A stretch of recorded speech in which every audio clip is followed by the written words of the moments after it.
कहते हैं कि अल्लाह के नबी सल्लल्लाहु अलैहि वसल्लम ने इरशाद फरमाया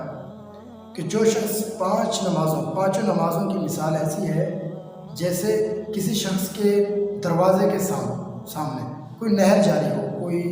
नहर वगैरह, कोई नाला वगैरह जारी हो और उसमें चलता पानी हो, ठीक है, जारी हो, और वो शख्स 5 दफ़ा दिन में 5 दफ़ा उसमें क्या करता हो, गुस्ल करता हो, नहाता हो, तो जिस तरह उसके जिस्म पर मेल कुछ बाकी नहीं रहता ना, साफ 5 दफ़ा नहाने वाला शख्स, यार आप भी समझदार हैं, उसके जिस्म पे कोई मेल कुचल रहेगा नहीं। 5 दफ़ा जो शख्स नहाता हो, जिस तरह उसके जिस्म पे कोई मेल कुचल बाकी नहीं रहेगा ना, इसी तरह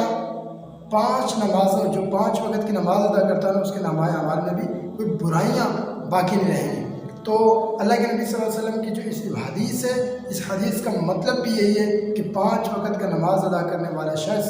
गुनाहों से भी बरी होता है, मतलब अल्लाह रब्बुल इज़्ज़त उसको तौबा की भी तौफ़ीक अता